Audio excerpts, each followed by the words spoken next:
I'm Stephen Philip Druce, and this is a reading of my poetry. Because of the deep notes. I saw poker-faced monsters in shuffling cars plot. I saw the misshapen grins of arching fountains, the pulsing hounds in shadowed gunshot. In lost ships I saw the ghosts within coats of forgotten stitch. Under the strips of desert skin I saw the old bones twitch. I saw giants big as churches juggle fire in the alleys where the fleeing fox sat. Among the cracked walls where the manacled cat calls and pouring fibre rat. I saw the broken spine of stop clock as the scattered stars wept. Without the midnight chimes, the great conductor in the sky slept. I saw misbehaving angels in chariots clad in gazelle breeze run. I saw the roll of a hurricane bowl of palm trees glad of a golden peach sun.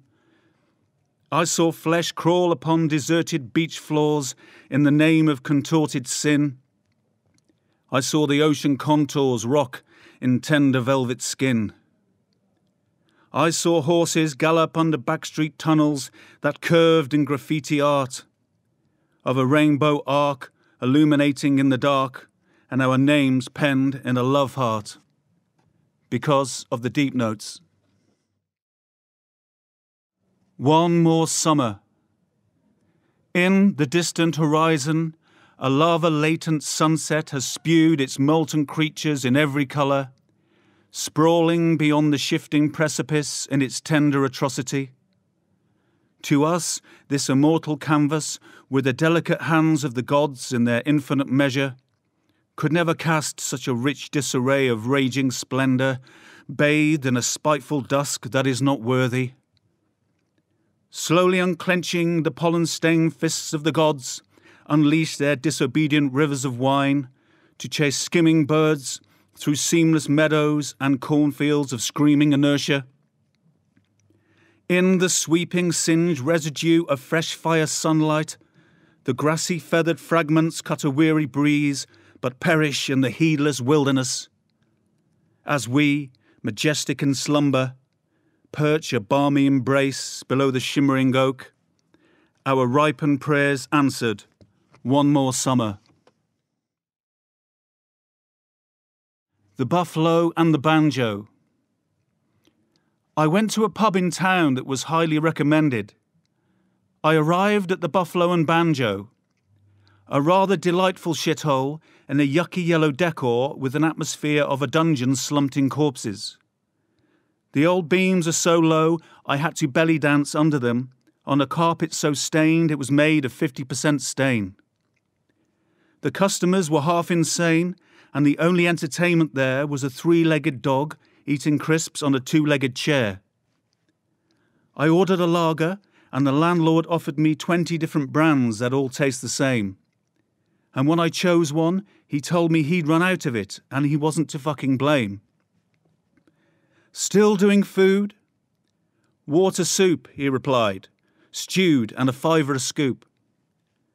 Outside in the freezing wet, I had to smoke my cigarette. The only chance of romance was a drunken dance with the landlady, who had 2 chins, 1 shoelace, and a tattoo of a vacuum cleaner on her face. The Magic Leper. I thought I was ugly until I saw him, she said, pointing to the crowded cafe he was sitting in.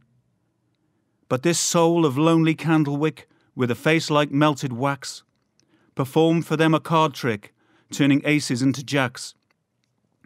With the speed of a downhill car chase, with the rolling of the drums, he juggled knives and forks with grace and turned them into sticky buns. So now they couldn't take their eyes off him, his hands as quick as tiger paws. He stood and took a bow with a grin to spontaneous applause.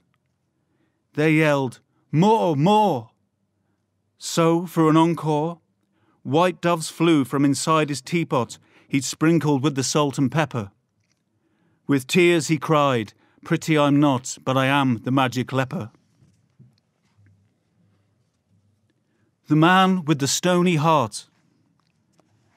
The man with the stony heart drove along the darkened lane and spotted roadkill in the headlights, but he drove on.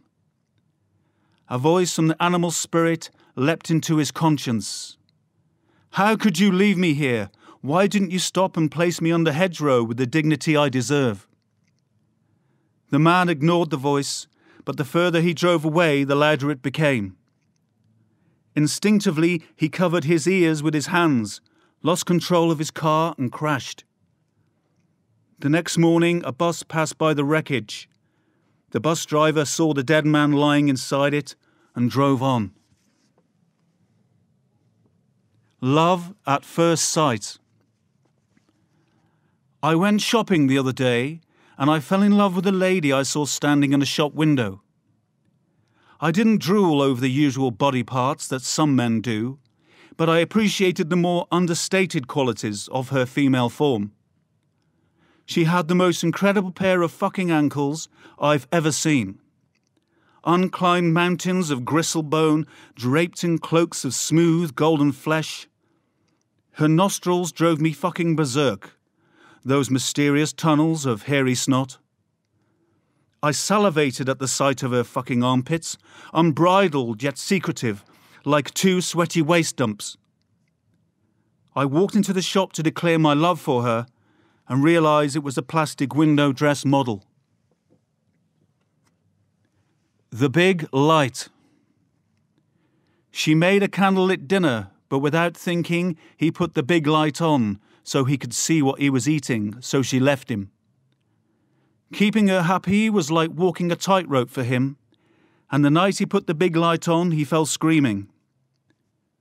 He hit the ground, unlike the falling leaf he caught when he placed it in her palm and asked her to make a wish.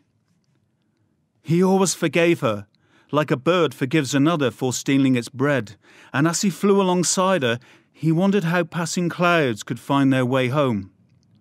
He would talk about how the sun and the rain could make pretty rainbows, the colours of flowers on the snow hill he climbed to pick for her. He was a romantic man, but without thinking he put the big light on so he could see what he was eating, so she left him. Finished her meal, blew out the candles and left him. Try and see the funny side. If your husband tells you he doesn't want to have a baby because he can't face the idea of pushing a toddler from out of his anus with his legs astride, try and see the funny side.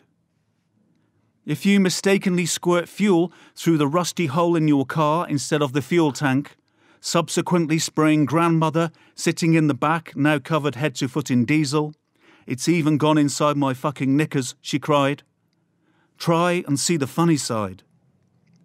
If, when at a boxing match, you witness one of the boxers accidentally punch the referee in the anus, so hard he gets stuck there, but the fight continues with the referee flailing on the end of the boxer's fist, as if he were on a fairground ride, try and see the funny side. If you discover a dead man's chin in a phone box, you call the police and they ask you if the chin is hairier than yours. You confirm it is and they tell you, "We have better things to do with our time, but it sounds like you've had a close shave." All that aside, try and see the funny side. It will not see you. We howl like wolves. Inside we howl like wolves. Howl a carcass of streaking eagle claws to spike coyote prowl in swooning paws. We howl an ice wind plummet of splintered spear at fleeing deer beyond the strewn summit and the jagged frontier.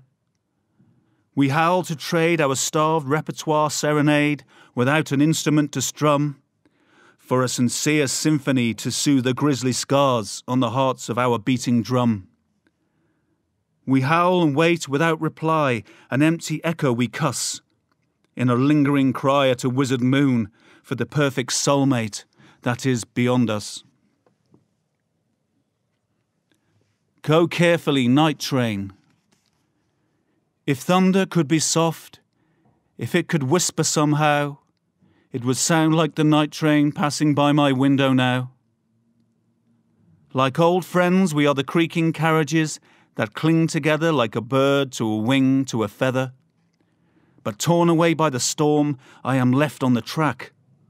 And as you fly into the dawn, I cry, "Come back, come back." Though comforting words from the morning birds, they cannot compete with the sound of the wheels that beat to the destination you seek.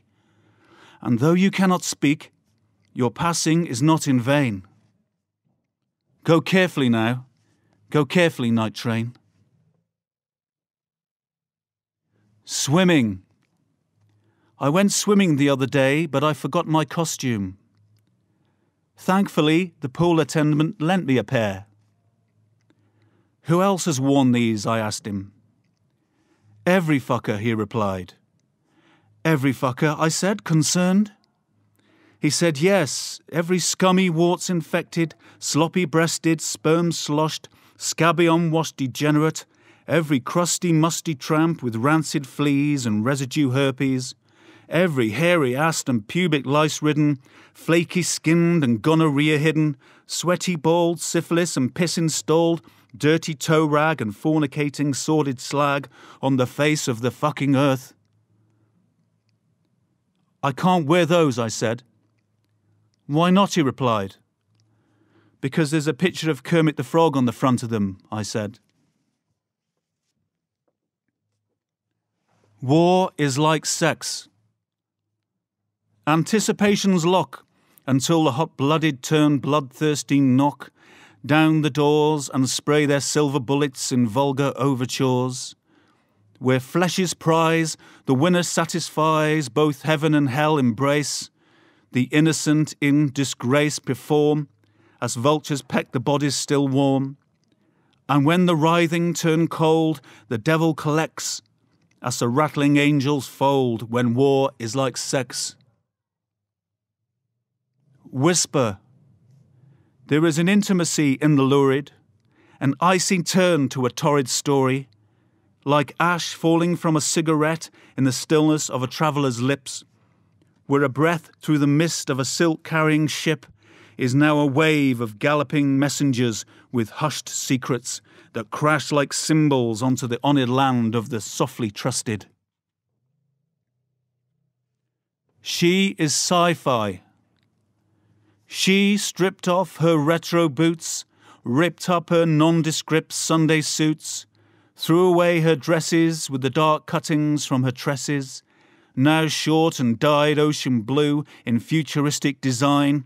She put on some devil horns and a wrought iron spine of prickly thorns, square shades and silver-glittered rollerblades, giant collar and shoulder fakes, face paint and wings of snakes open-jawed. She flew with higher birds, and with her saber sword, she wrote the words in the sky, "I am sci-fi."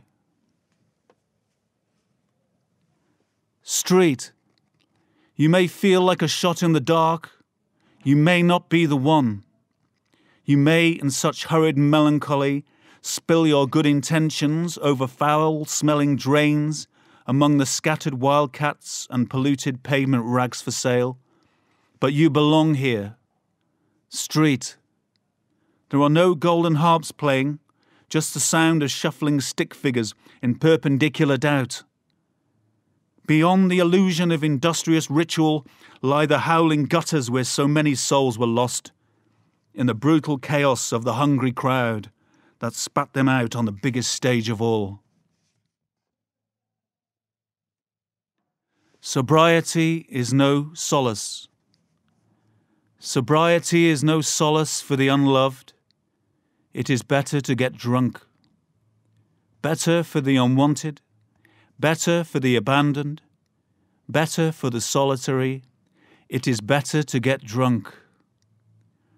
Choking on poison pity, fed by the contented, they stagger like rubble, the great unloved touched only by their own shadows that never reply.